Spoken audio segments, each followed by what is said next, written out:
Hello, everyone, and welcome back to Story Deep Dive with Rachel and Dana. I forget to say that quite a lot when I introduce the podcast. This is a podcast where two book coaches, editors, and besties discuss books not as readers but as writers to draw inspiration from great books and have plenty of laughs along the way because reading is more fun with friends, as is writing. So today we are coming back to talk about characters in Twisted Love by Ana Huang. Anna. I've heard it both ways, and now I don't feel very good about any of my options. I've bungled just absolutely every single intro so far. I figure now I just got to go for 100%. But before we get into our discussion of characters, life is always crazy over there at Danger Tales, and I would love to know what you're getting up to these days. So tell the people what you're doing over there, Dana. Listen. Take your pick. Okay, listen. Okay, well, this is going to be total left field. So I kind of gave a little sneak peek that I was going to the Quill Festival last month, and it was before we went. And now I'm after I went. Y'all listen, this has nothing to do with writing, but it honestly has everything to do with writing because I have found that doing something that's physical, tactile with your hands, has always been a part of making my writing process just function, right? Just function. So I went and was there for almost a week, and just being able to turn off, recharge, and just play with fabric. Okay, just have a good old time. Yes. It was the best. It was so good. I was like, listen, I was excited for 10 months. How can you hold on to that excitement for 10 months? I don't know, but I did it. So it was I had such a great time of just being in class, just letting my brain relax. And then, of course, I'm listening to audiobooks and everything. So I started a new book and everything else. But it was really, really great. So it just helped me to just kick back. Students was taken care of. Life was lifing. But we just went and had a great time, and sort of just brought me back to be able to finish out this last quarter with a bang. So it's always just such a great time. So that's not what's going on at Danger Tales. But it did make Dana happy. And so it just made my life feel much better.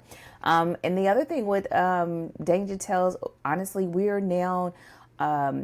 finished by the time you all hear this, we would have done our last book club selection for 2025.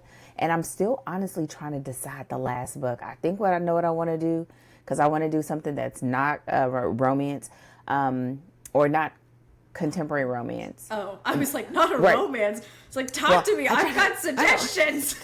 Well, I try to balance, because we have people that do fantasy and PNR. And because we've been in One Bossy Proposal for 4 months, 5 months, that I want to do something a little different. But the story I think I'm going to pick is a long one.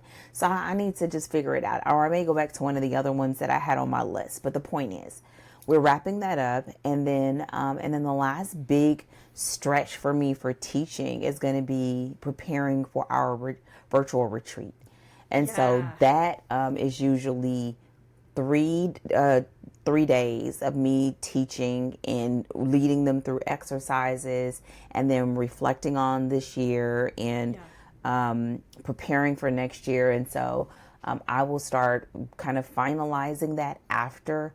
I have one more speaking engagement this year, but I've already been collecting notes for the past 6 months. Oh, so amazing. That's so exciting. I will say, I always feel like it's not your normal thing, but I think it's sort of taken on a life of its own about what it is. And I think last year, so this year will be the third year that we've done it like this virtually. And I think last year set a nice precedent. So now it's just about me sort of buckling down and finishing it up. We have usually a very detailed workbook for them to work through and things like that, and just roll up our sleeves, both metaphorically and literally, and look at our businesses and where we want to go. And so I have some key things that I think I want to teach, and then having a reflection and sort of closing out the year with a bang. That's awesome. That's so exciting, because I know all of your students and client, like everybody looks forward to this because every year it's super good. And also Dana makes a mean workbook. Dana makes a mean workbook 100% of the time. The people love the workbooks. So I'm excited for you, because the cool thing is, like, you do a lot of that work alongside them as well. Like, you're teaching it, but you're also like sharing in that process with them. And so all of your retreats to date have been fantastic. And so I'm excited. I'm excited for you, and I'm excited for them, because I know that everyone's really looking forward to, to getting, especially like at the end of the year, to like get to celebrate how far you've come, what you've done in the last year, and also to set yourself up for success in, because those usually happen early in December. And so it gives you enough time to really think, really reflect, and really plan, so that you know what you're doing when 2026 rolls up on you.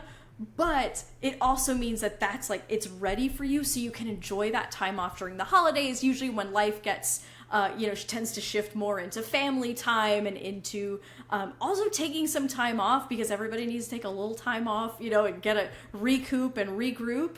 And so I'm excited.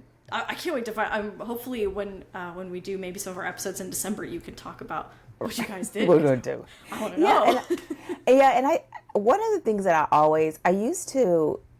This was just came from a practice that I have for my business, and in a lot of ways it's celebrating, but it's almost like capturing, right? Taking stock of.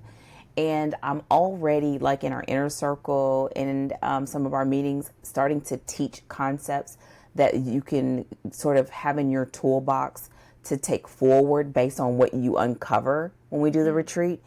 And so I think it's always so cool too that people who've been to the other ones will be like, oh my gosh, I'm going to go back and listen to 1 and 2 before we get to 3. And if you weren't there, it's going to be like Vegas. You know what I'm saying? Like, I don't know what to tell you. We don't sell them. We don't. If you were not an active member at that time, or an active member of our community at that time, you don't have access to it.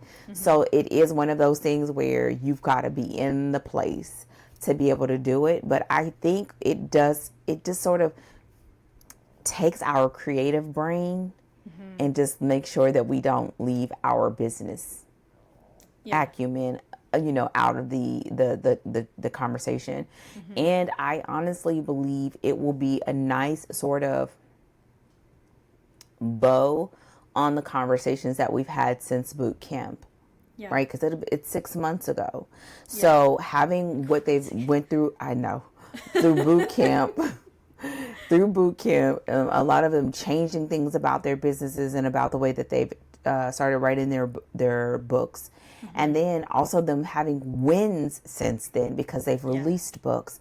So now when you talk about, well, what does it look like next year, and them preparing their release schedule for the full year kind of thing, and now having more understanding of how long it takes them research, how long does it take them to apply, how long does it take them to write. And so all of those things come together to just be a really reflective moment. And it's on one hand, it's sort of stressful, but on the other hand, it's very relaxing. So I'm looking forward to it. Do I know 100% what I'm doing? No. However, I know. But you don't need to know just yet. We're not there yet. So if you have your slides done 24 hours before the thing goes, you're winning. Wait, first of all, when have I ever had my slides done 24 hours in advance? That's why I said you've got so much time. If you even get them done 24 hours in advance, you're just absolutely ahead of the game. Rachel, I'm 15 minutes before finishing my slide. And that's why you're my hero. Listen, well, the good thing is I hardly ever do slide decks for the retreat. So that makes it easier, but it does take a lot of preparation. So a lot of the bulk of it is done, and usually it's just like, what do I want to do? Do I have the music that they listen to in the background? Do I know how to turn on sound in Zoom? These things. that these pesky things that can just make everything feel overly stressful. But yeah, so I'm looking forward to it. Good. So this is tosses it back in your corner. What do you have going on over there at Story Cipher? Yes, ma'am. Well, you guys know about every month I'll give you nobody, like, honestly, it's like the least relevant thing that I do. But I like to give a Twitch update so you guys know what I'm getting up to. So throughout October, and I talked about this in last month's episodes, I've been playing Expedition 33, which is, again, gorgeous story, fabulous storytelling, beautiful design, amazing soundtrack. I mean, they just nailed it across the board. It's really cool, and small studios right now are kind of having a day. We have a lot of games that came out this year, specifically from studios that are like less than 50 people. The two big ones, Hades 2 and Expedition 33, are 25 to 30 people in the studio, which is much smaller than your average AAA studio, which is just the whole thing is kind of ballooned out. So it's nice because the industry is seeing what you can achieve with those dedicated small teams, without some of the trappings of the problems larger studios are having right now. That's just an aside on the state of video game creation right now. But so since I was playing Expedition 33 and all my timetables had kind of got shifted around, so during October when everybody's playing horror games, I was still playing a story-driven game, which has been fabulous, but I like to play horror games around Halloween because that's what we do, on Twitch. That's what we do at Halloween. So having missed that opportunity, we are doing the horror holidays on my channel. So through November and December, I will be playing horror games. That's my seasonal activity is horror games. So I've got some stuff planned for channel point redeems to let people participate, and that is how we are celebrating the holidays on my channel, is through horror games. So my first one is Still Wakes the Deep, which is a game that was actually released by a Scottish studio. I think they're another small studio. I have to go back and check. But it's a horror game, and like so many horror games I seem to wind up playing, it takes place underwater, which is my least favorite place for horror games to take place because I hate underwater. Like, I don't like big scary bodies of water, let alone going under those bodies of water where all the weird stuff lives. But that's what we're doing, so that's what we're doing on Twitch right now. And I'm really excited because it's always like, horror games they're awful to play, but they're so fun to experience with a community because, so the nice thing about watching someone play is you have that level of removal, right? So you can kind of enjoy the story for what it is, and you still get some of the scare, that reaction that horror is designed to elicit, but you have a level of removal because you're watching someone else do it. That's why I like to watch other people play horror games, and I don't want to play them myself, but then I get to put myself in the driver's seat, provide that opportunity for my community as well, and then we all get to experience it together. And I think that's why seeing a horror movie in a movie theater or with friends or something like that is fun, because you're sharing that experience together. Even though, honestly, if I were going to choose experiences to have, that would not probably be the one. But it always turns out so good. And in the end, I've had so much fun. It's always worth it. So, yes, that's what we're doing on Twitch right now. We're having the horror holidays. And, listen, you did that one. First of all, I don't do horror. Here lately, my husband has been on a kick because when we're recording, it is very popular right now. The other night we watched the latest Alien. And also the latest Jurassic Park. I'm like, how did this thing turn into being so it basically was like another Alien or something. How they evolved Jurassic that story. Park was? Yes. No, okay, well, because the first Jurassic Park is pretty scary. It's it's very. They took it all the way because of mutation over time. Lord. Yes. Oh, and my listen. God. And then it is really good, but it is really what in the world? You know me. The and action of course, adventure story that we started with. And the ones before that, I really like because it's kind of when they're becoming a part of society, blah, blah, blah. It's a little bit more not necessarily PG-13, but it's a little calmer. Girl, these, that one, but it's good. They were Don't like, get me you wrong. had your break.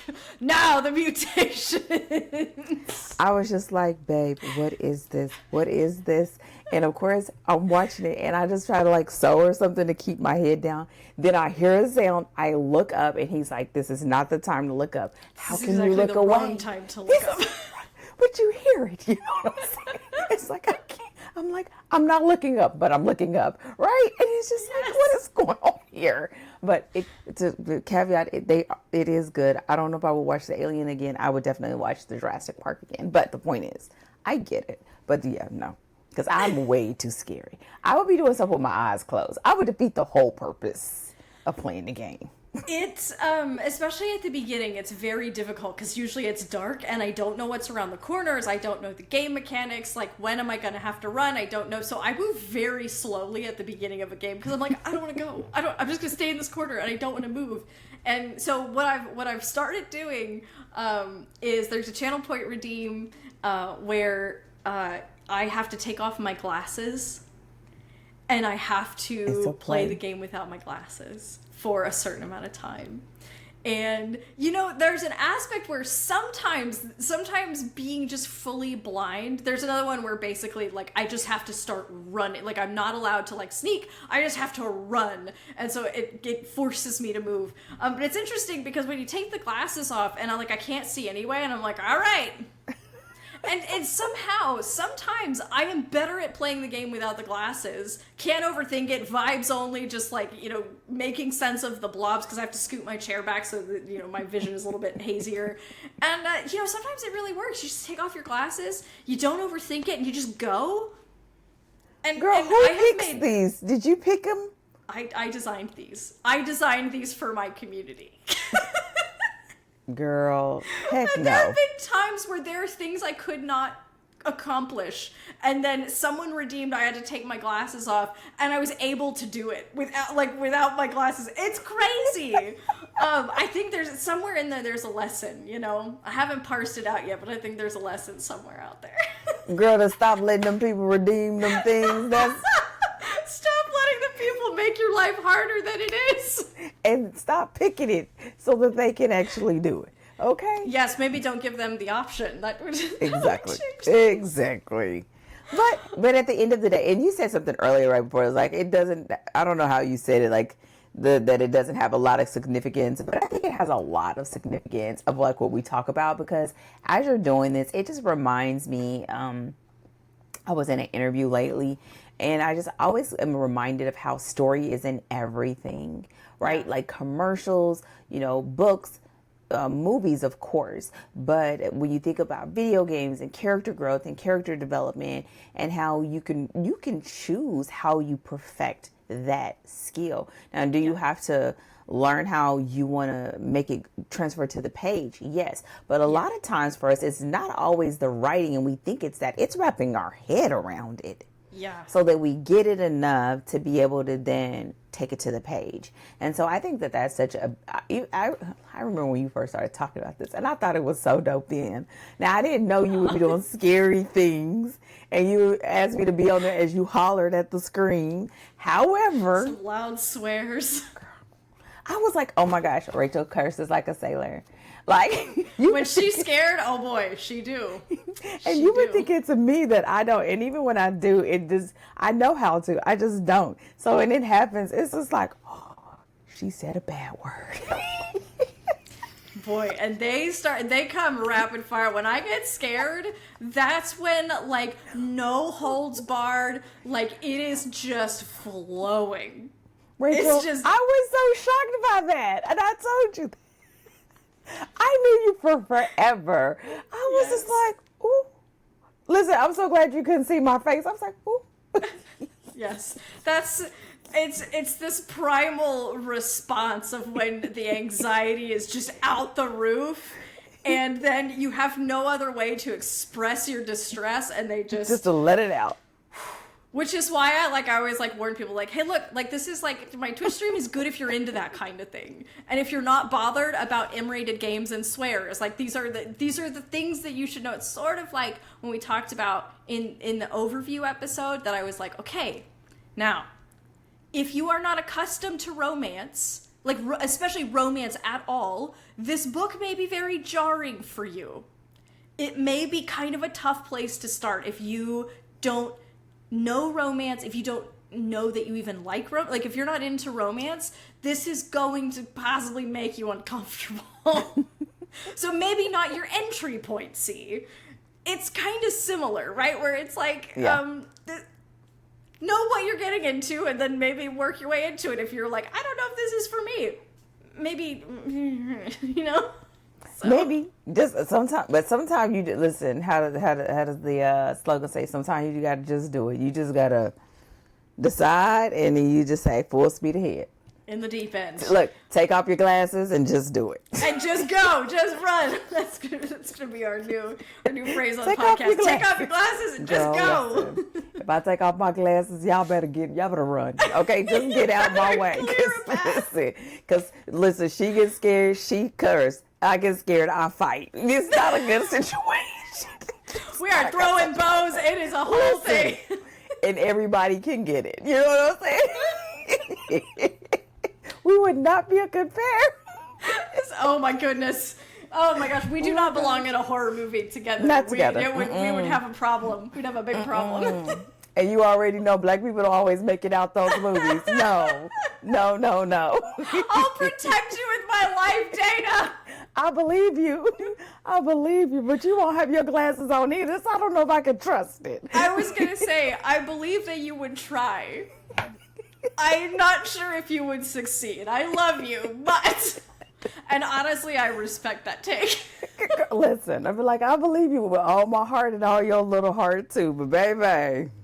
You can't see, I can't see, it be on and popping. We gonna be calling Trevor and Keeman quickly, okay? Come here, help us out. Yes, fortunately, we are in romance today. I'm gonna, one of these days, one of my picks needs to be a horror novel. I think we need to just I think we should do that one novel that I told you about. I maybe should do it for one of mine. One? Mm-hmm. Yeah, that would be good. That would be a good one. So good. So maybe there's some horror. It's got a little bit of like, but it doesn't. It isn't just horror. It has like, well, I mean, because like magic. Yeah. All that stuff because of her powers. Yeah. Maybe. It's a beautiful one. Listen, y'all, you might have some horror coming your way, so buckle up. I'm gonna read with my eyes closed. Good luck.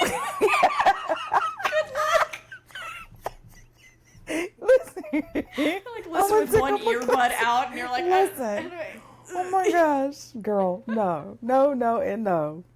Oh my gosh. So before we get to anything horrific, any horrors, depending on how you feel about the sex scenes in this book, let's go ahead and dive into our conversation about characters in Twisted Love. So, Dana, why don't you hit us with a summary to ease us into our discussion? Alrighty. Twisted Love is a steamy, emotionally charged, contemporary dark romance about two opposites bound by family secrets and obsession. When Ava Chen's protective older brother leaves town, he asks his best friend and cold, calculating neighbor, Alex Volkov, to keep an eye on her. What begins as reluctant guardianship turns into an intense forbidden attraction that forces both to confront old wounds. Alex hides a past scarred by loss and revenge. Ava carries buried trauma of her own. Their relationship becomes a collision of control and compassion, guilt and desire, light and darkness. It's a story about what happens when love cracks open the armor you've spent a lifetime building. A mix of grumpy sunshine, brother's best friend, and good girl, bad boy tropes reimagined for a modern audience, blending emotional heat with psychological depth. All right. So what do you want to talk about just at the high level today? What are some of those points you kind of want to dive into today when it comes to characters? I think basically, like, it could probably all be summarized by the fact that these are not perfect characters, and both of them, you find them polarizing, and as they are polarizing, they are also drawn to each other in the best possible, maybe even worst possible way. And so some of the things that I have is to sort of look at their representative when they come to the page. So Alex being this damaged protector, and then Ava being a sunshine with scars, because both of them have a journey in this story, and they both have trauma that they are honestly healing from. I absolutely love the fact that they are both grow, and there is a dual payoff in this story, which I think is done beautifully. And another thing that I have here is sort of their chemistry as conflict that we see again, like in the summary, the fact that the brother, his best friend, her brother, is kind of bringing them together, not for them to get together, of course, because he would never want that for his sister, but it's what happens. And so the more that they're drawn to each other, the more, honestly, not only does their chemistry sort of go off the scale, but it also brings that external conflict closer and closer in. And so, we're talking more about the characters today. You can see more if you go back and listen to the last episode about the plot. But that chemistry, I mean, it sort of fuels everything, because it's really is forbidden. It's like they shouldn't be doing this. And everybody sees this sort of train wreck coming. And even they do, but they can't help themselves. And so I think this is one of those times where when you talk about characters, especially the fact that this is a dark romance, that it really becomes the lifeline of the actual story. Like you have the romance, and then in this case, you have the suspense as far as the subplot. But it is these characters and us going on this journey, good, bad, and the ugly, as they fight for and claim their happily ever after. And I'm sure I got a couple more things, sprinkled in here. But yeah, those are the main things that I have. Yeah, absolutely. And those kind of will pair right alongside mine as well. I want to just touch briefly on, this is dark romance. And so it brings in this element. So first of all, it's dark romance and it's steamy. But I think that she did a nice job of kind of motivating the way that she framed the steamy scenes. In terms of, because this is dark romance, one of the things that we start to lean into in this particular story is kink, and the way that rather than just saying this is dark romance and so we're going to go for kink, but she motivates, like she kind of anchors that choice in the story and the characters themselves, particularly with Ava and Ava kind of going along with this and coming along for this, which I think is important because it sells us on that choice. Rather than it just, again, feeling arbitrary, because it's like, it's dark romance, therefore we're doing this. And so that choice feels like it's motivated through the characters. But also, when we look at Alex and Ava, we see the way that Ana Huang developed these characters by putting them in a similar problem space, and putting them, kind of positioning them in opposites, and then using that to kind of develop their characters so that the whole thing feels like a cohesive exploration. So they both come from trauma, but they sort of have like opposing types of trauma, right? So like Ava was like a victim of violence. Alex was a victim of like witnessing the violence. Ava has chosen to handle her trauma like through this sort of like, sunshine is a choice, right? Deciding that she's going to approach the world this way in spite of what she's experienced. Alex has decided, I'm going to burn down the people who did this. And the way that they're both uniquely handling similar but it's opposites in every way, but in a similar arena, and that gives this kind of cohesive feeling. Also, right, Ava can't remember things after a point, and Alex can remember everything. But that choice also is a part of what makes Alex Alex, right? And so like it's just tying together all of these different threads so that they form a whole picture like of the story itself, and brings us almost something kind of thematic that unifies it all sort of under one umbrella. I think she did that really well. So with those kind of things in mind, where do you want to go ahead and kick off this discussion? I think it would be really interesting. We can talk a little bit about each one of them, where I wanted to do, and then go to what you just said. One of the things that sort of comes to mind to me is that normally when you have a romance, and I don't want to say normally as in every one of them, every romance has this, but you'll find it a lot more common, especially when you have a series, is that you have this opportunity to use each one of those couples that are a part of this story to reflect different kinds of love, right? You may see a divorce or a separation, or a couple that is happily and been together a long time, or different things. And I think the fact that you sort of bring the opposite spectrum, it's almost as if it gave their relationship even more context, if you will, while at the same time those areas being both the conflict as well as the adhesion, right?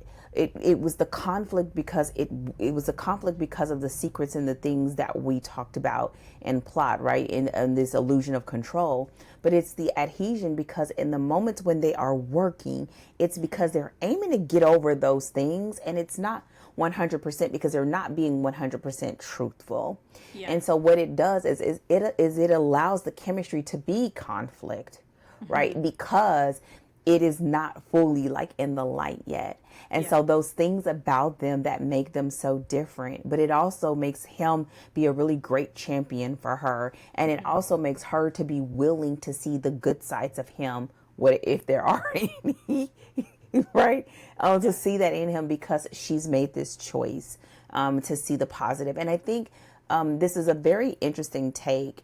And I guess I am starting out of order, but I think it's in this story is an interesting take when you think of grumpy sunshine, right? That trope and what causes these characters to be the way that they are. His grumpiness is not you're just, I'm just done with people, but it's as life dealt a very bad hand to him. And he's attempting in his own way to right, if you will, that wrong. And not only did life, but his genetic makeup, right, causes it to be experienced over and over and over and over again. And so I think that was such a great choice, and it makes a story like this, especially when you're talking about dark romance, where you usually have people that are going on a more intense journey to get over things, that it really is important how you pair those wounds, how you pair those flaws, and what it is about that love interest that becomes a resting place or a peaceful place for that person who in other ways don't experience that. And so I kind of touched on that, and I look forward to hearing you say something about it too. And so it kind of goes right into what I had of like, because I was thinking about when it comes to characters and you think about dark romance, there's a wonderful book by Theodora Taylor about seven-figure fiction, and she talks about universal fantasies. And I always think about the concept of universal fantasies where we really see it heightened in a story like a dark romance, because it's usually this thing of like there's a trope that's called touch her and die, right? Or he falls first and falls harder. That he'll burn the world down to ash to protect her, right?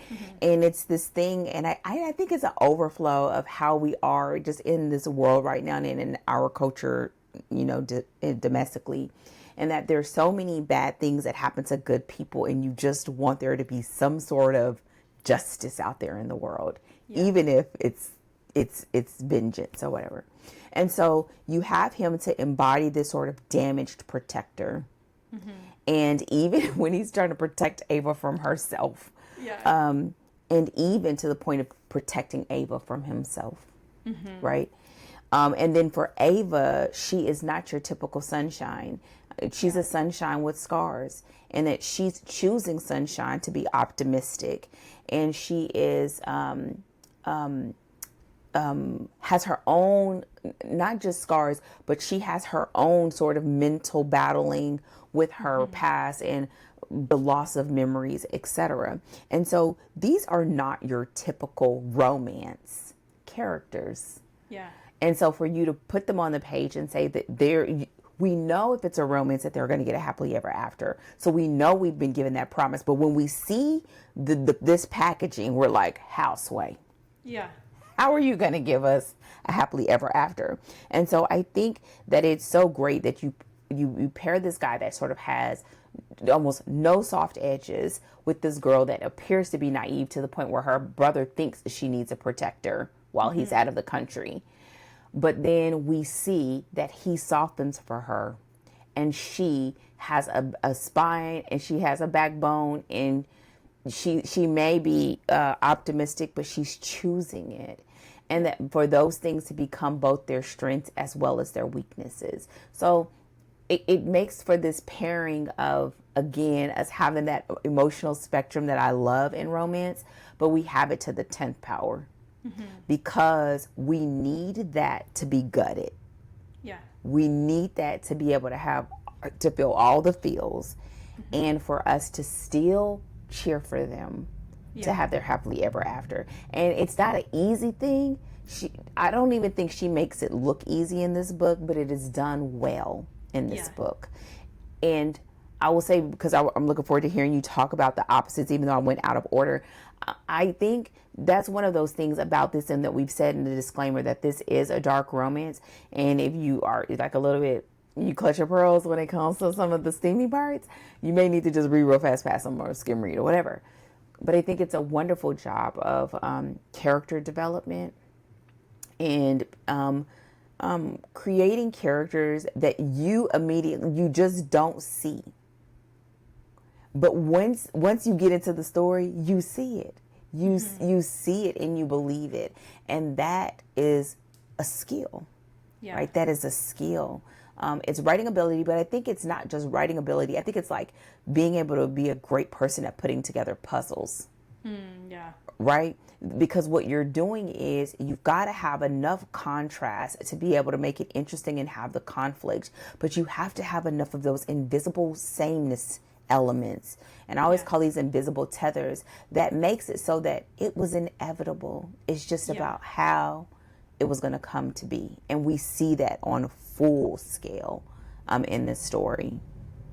Well, and I think too, like, when you talk about Ava's unique brand of sunshine, I think that you need that for a character like Alex, because I think if she was just like she's just like some like a goofy like I think that like Naomi Witt wouldn't pair with Alex. Oh no. Right? Because Ava has been through real, like, the reason she's able to sort of like, I say stand up to Alex, and I don't really mean like stand up like against him, although she'll do that many times throughout the story, but she is able to sort of like meet his challenge because she isn't just naive. She isn't just dumb rose-colored lenses and just because, but she has experienced real pain.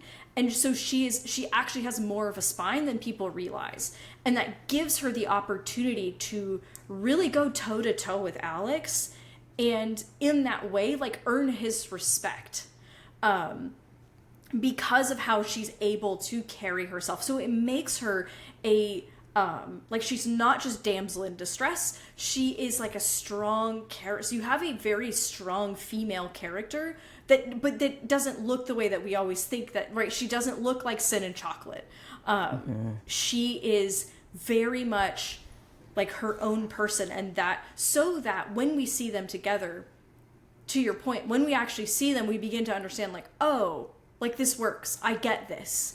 And the fact that she also gives Ava her moment to say, don't mistake what kind of person you think I am.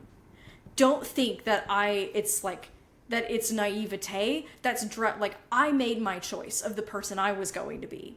And so so she sets her up as this kind of character, but then also gives her a moment to shine in that in that choice, and to, again, like kind of go toe to toe with Alex and represent herself over and against what other people have said or think about her, just adds some of that, like adds strength to her position as a as our female main character, but again also as a partner for Alex, where she is like and that's how we understand how they work as a couple, and that they do work as a couple. Because again, I think if she were like Naomi Witt, or if she were flimsier as a person, we would sort of feel like, oh, like she's his pet project, you know, where it's just like, oh, you poor helpless idiot, you need someone to, and like nobody wants that relationship where your man is like, oh, you poor helpless stupid person, like someone needs to look after you.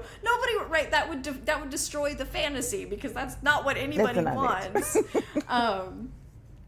And so those choices that she made in the character development, and this goes back to putting them on a similar spectrum of problems, right? And showing two different people handling it in two different ways, creates that invisible tether and sells us as the audience on, yeah, these two people belong together. Yeah, and I think this is one of those things where I think shining the light on a story like this helps you to see how much depth comes in romance, right? Because any other pairing, this wouldn't have worked. Yeah. So you really have to. I remember, y'all, squirrel moment for 1 second. I promise I'll bring it back. I remember when I first started writing, I realized that my emotional vocabulary was non-existent, right? Like I knew happy, mad, sad, like the basics. But to really be able to build the types of characters that I saw in my head, I had to go deeper. And I think that's what you see here. And I think that's what you get a lot. I know that's what you get a lot in dark romance. Some of the other things that people can't stomach, because this is lightweight compared to others, right? This is still not like dark. Yeah. This is contemporary romance with like some dark on it. Exactly. Not full dark romance, exactly. For sure. But it's enough that it has to be a choice that you make, and you're willing to go there because this is their journey. But it does help you to see the depths, and that goes into how you create those characters. What are those flaws? What are those wounds? What are the source of those wounds? And I think one of the things that I do feel like could be a discussion for another day within the context of what we're talking about now is I think sometimes we sort of borrowed the transformation of one for the other in the story development, so that maybe each one didn't fully get as fleshed out fully, right? But we can't do everything in the story. I think it was enough for the context and the length that we had. But because they were on the same spectrum and it was similar, it still worked. You know what I mean? And so it's almost like really like developing those backstories and figuring out, like, does this work? The other thing that I would say about that is that this technically would be classified as a new adult romance because of her age, right? She's still in college. And I think the fact that you don't, because listen, I'm the one, I don't want to be hearing about no 20-somethings. Okay, I'm that reader. Okay. But I think I aged, like, I think maybe I've always been, I was like 15 and I'm like, I don't want to read about teenagers, tell me about the grown-ups. Girl, because you old Lady Rachel. So here it works because of their emotional experience, their emotional years. And here it's like they've lived a long life for the number of years that they've had. But we also see that is one of those areas where they have that similarity makes it so that it honestly just works. It works. And so I feel like the way she used it against us, right, because we're feeling all the things, is that it sort of created this subtle ache in him. And for her, it's the very thing that gets tested for her transformation. Yeah. That she has to decide, do I still choose this when the person that I've let so close is the source of that hurt? Because when she looks back over the other hurts, it can be categorized differently now. Yeah. It still hurts, but it can be categorized differently. And this is where, again, where we get that emotional bandwidth that we're like, oh, we are there. We are aching. We are sad for her. We're mad for her. We want the best for her. And we think it's him, but then again, we're not sure. And this is what keeps us glued to the page. Mm-hmm. Yeah. So actually, this is a great opportunity because this sort of goes right into, you talked about kind of a dual payoff. So they both have a journey, they both have a healing, they both get a payoff. Can you talk a little bit more about that inside of the story? I absolutely can, because one of the things that, look, I'm so glad you asked. Listen, one of the things that I love about romance, and I feel like it's one of our greatest distinguishing factors, is the fact that we are a dual protagonist story. Mm-hmm. And a lot of times in the references and resources that we are provided, that part is missing. Yeah. Y'all, hence why y'all need to be in my blueprint, okay? But it's because we are a dual protagonist story. And in this story, it's evidenced so well, because even though they're going on this journey together, they have their own journey. They have their own healing. They have their own demons, if you will, ghosts, if you will, wounds, if you will, that they must get to the other side of. If, and this is the goal here, right? If you want to be wholeheartedly loved and wholeheartedly willing to be loved in return. And that's what the goal state is, right? To be in this wholehearted state. And it doesn't mean wholehearted that he's turned into sunshine, but it's that they have reconciled with that past and that hurt, and that they are willing to get on the other side of it so that they can fully embrace the love of that other person, and that they are willing to do whatever it takes to get over their ish, so that they can be deserving, if you will. Because I don't like saying deserve as if you have to, like, love is not tick for tat, but at the same time to feel like they can have that they deserve that, and almost be capable of it, right, through overcoming the wounds, because the wounds keep them from giving and receiving love freely, and so it's overcoming it that makes them capable of having that free exchange. Exactly, because the very walls that they erect to protect that wound makes it so that no love gets out and no love comes in. Yeah, and so that wall has to come down. And that is where the biggest danger happens to them as individuals and a unit, right? Because it means that you're exposed. Yeah. So here, what you see is that, he learns to feel and she learns to protect her peace, right? Yeah. And they, which she does so well in here, as Ava is sort of feeling the brunt of Alex's decisions, he's also feeling the brunt of his decisions in a way that he's never felt that before, because he's been so laser visioned on his destination, and now it's like, oh wait, that speed bump was her, that he has to stop, and it was so almost like beautifully, crushingly done, that the very thing that he's always fought, his memory, is also the thing that keeps breaking his own heart, right? Because he keeps, replaying. But with that said, the biggest part of that to me is the fact that love is not the cure. Yeah. And I want to say this for everybody. I don't think romance should ever be that love is the cure. Yeah. If it is, go deeper. Because we deserve deeper as readers. Okay. Yeah. So love is not the cure, but it becomes a catalyst. And it's the catalyst because Alex cannot be the man that he needs to be for her in that state. And she cannot be the woman that she needs to be able to get the love and receive the love and stand beside him if she doesn't still have her backbone, her wits about her, and she is very clear about what she deserves and what she's willing to take and what she won't take.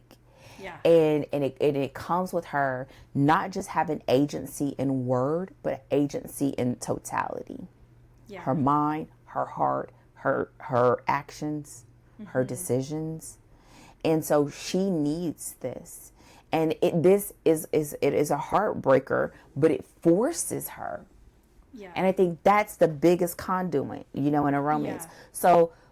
So in reality, we see it almost as an extreme because of where they are, but it's the kind of extreme that it lands. And it also can be an extreme that helps you to get what we're saying as we talk about this, because it is so like, oh my gosh. Because if you do regular like sweet and you read this, you're like, wait a minute. Wait, I thought this was romance. Yeah. But it's you need that sometimes to be able to see the concepts a little bit clearer.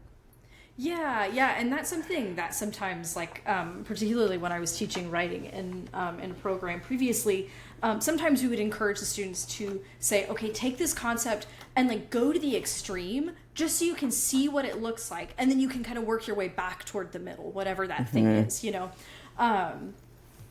and so because we see that here, and I think when your stakes can go this high, and when you're in something like dark romance where you have that spectrum, right, to move inside of, you can push it all the way to the end of the spectrum so that you can actually see that it work. Because you're right, one of the things that this story does so well is it does, like, in no uncertain terms, how am I trying to say this? It does not in any way suggest that love is the solution to their problem. Exactly. And this story makes that so clear, particularly in the way that the breakup and the reunion is framed, right? Like that use of what we talked about last week, of that sort of longer fourth act where like they both have to finish figuring themselves out before they can come together, really makes that evident. And I think, one of the things that a love story, or that the love story at the heart of a romance does, is it exposes the characters to what's possible for them, right? They meet this person and it becomes, oh, this is what my life could be, except for this internal thing, and they are forced to confront that this internal thing keeps getting in the way of what's possible. And so they might experience a taste of that, right, where they they start dating, or they start getting together, and they're like, oh wow, so there's something like this could be so good. But they're finding constantly, and this is true for any story when you're weaving an internal and an external arc, right? Your protagonist is going through the story attempting to solve the problem. And what they keep coming up against is that something inside of them is getting in their way of actually solving that problem. That's how you weave your internal and external arcs together so that they feel like they belong together. That this external arc is uniquely challenging this protagonist to have this particular internal change. And that's what the romance is doing, right? It's like they're exposed to like, oh, this, like I could have this. Ouch, except for this thing that I keep trying to protect, and forces them to confront that thing and deal with that thing so that they can actually have in its fullness that thing that is possible. But that thing is it's almost like it's the reward on the other side of the transformation, not the thing that fixes the problem. And I think that's a really important thing to highlight for anyone doing a romantic subplot, and certainly anyone writing romance, of like, if you are presenting your story such that love is the solution to the problem, you need to dig deeper, because there's more to it than that. Yeah. And girl, you said things 17,000 times. So I'm going to say this. I absolutely agree. I will say this. So what you are fighting when it comes to romance is the fact that they are protecting that wound, and the protection of that wound keeps them from having wholehearted love. Yep. We see this especially when you are looking at the transition from your act 2 to your act 3, but it's on full display when they sort of revert after the climactic scene, right? And so what happens is they are continuing to protect it because they have been, if they let someone in close before and they sort of crushed them, and now they think that I can have this, but they can't have it because they won't let that space, they won't let it go. Like they won't open up completely. And so part of this, I mean, we see this beautifully here, that tug of war. Now, one of the things that I think she did really well here is that there was a little bit of sort of relinquishment, if you will, of like relaxing between them as a unit, where he was like, wherever you are is where I'm going to be, essentially, right? And it felt like, oh, I'm letting this thing down. But the reality is, it's like it's still partly them operating in the sense of their representative versus it being in their true essence. Because there are still, in this case, secrets.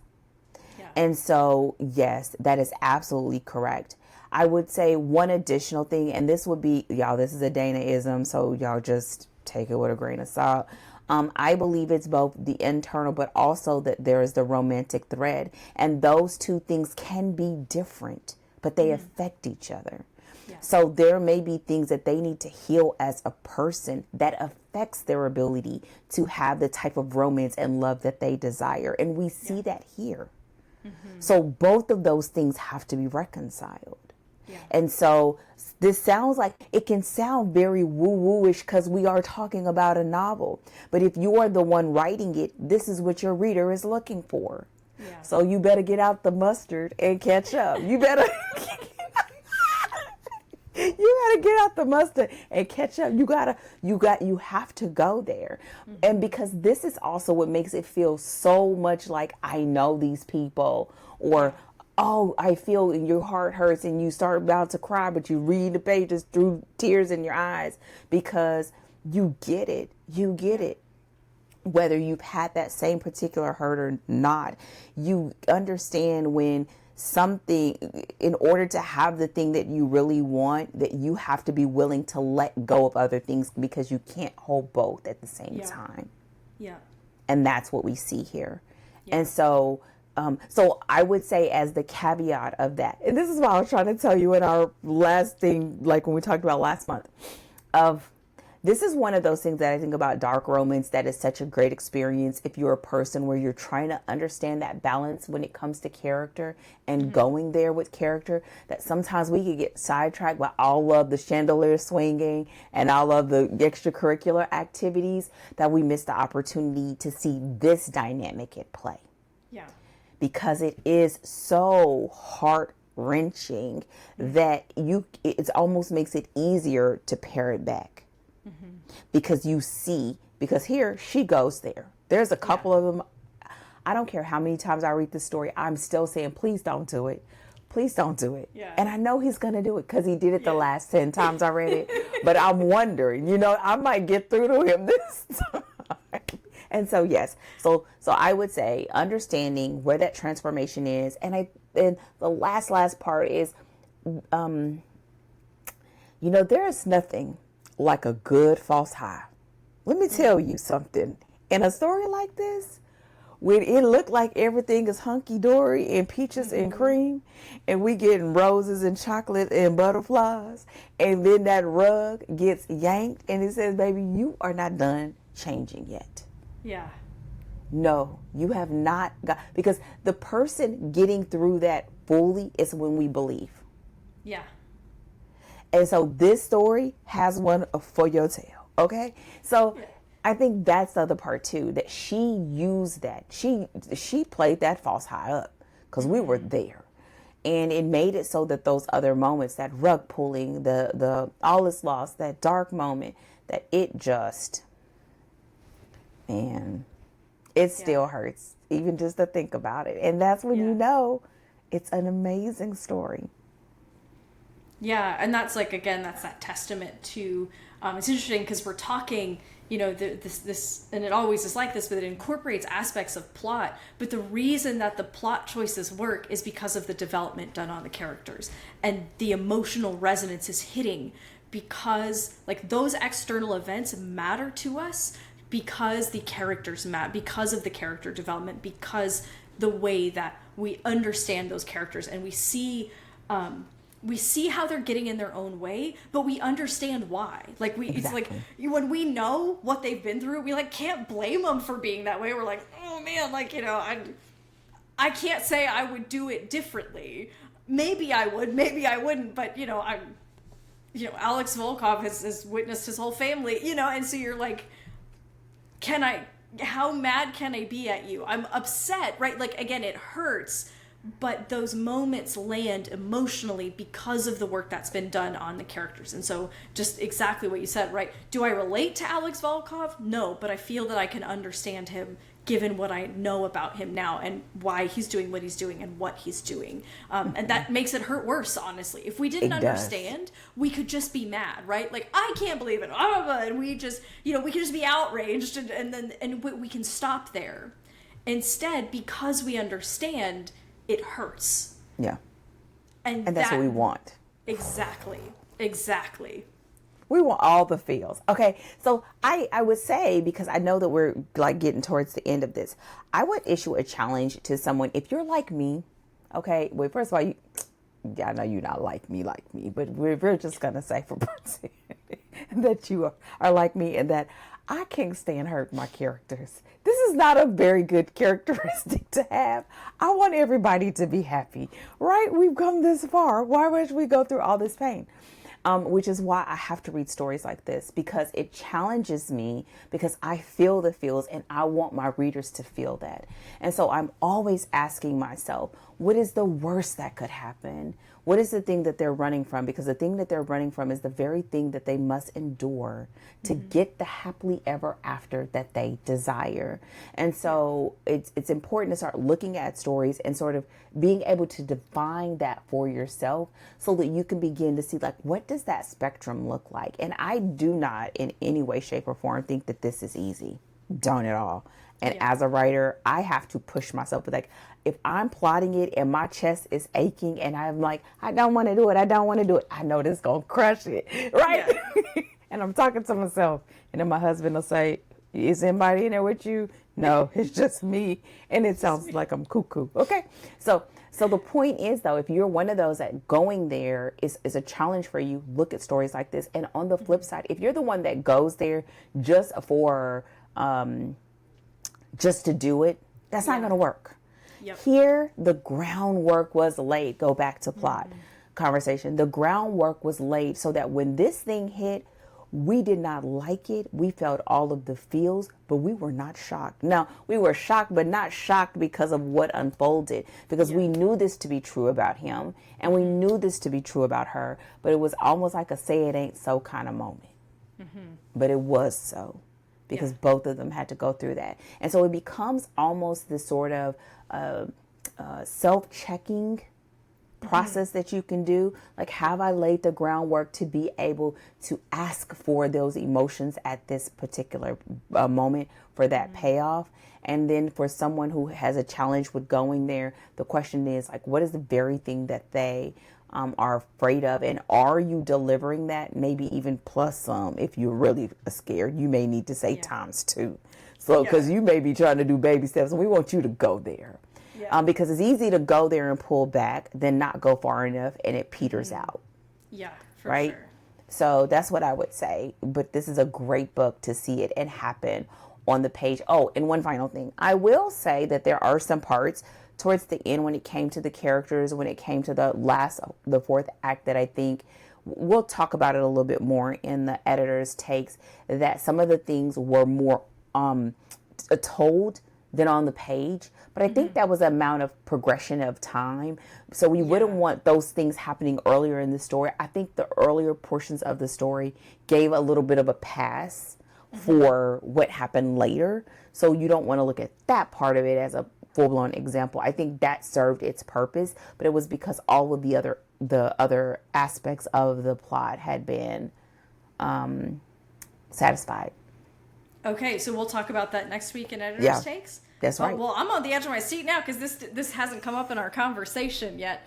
So now I'm like, what do you mean? I want to know more. So brace yourself, everybody, because we've dropped a little narrative drive for next week. So tune in next week to find out what Dana has to say about this. I'm very excited, so you should be too. Okay, so that should wrap up our discussion, right? We've hit everything? I do believe so. If there's anything else, you need to go read the book. which you should have done, which you need to do anyway. But yes. Dana did not come to play today. She said, if there's anything else, go read the book. Go read the book. Awesome. All right, everyone. Well, thank you so much for joining us yet again. So we will be back next week for our editor's takes and our kind of wrap-up discussion surrounding Twisted Love by Ana Huang. And we're going to find out what Dana has to say and what example we shouldn't take from the book. And I just can't wait. I'm dying to know. So, in the meantime, don't forget to like this video or this podcast / episode or whatever format you're watching on. Drop us a heart, leave us a rating and review. Drop us a comment. Again, let us know if you have any questions or any book recommendations or any thoughts on Twisted Love. And we will be back next week. Did I say subscribe? Yeah, no, I hit all the, I gotta like run through the list of like, what are all the things that they need to do? So anyway, we look forward to seeing you back here next week. But until then, happy writing.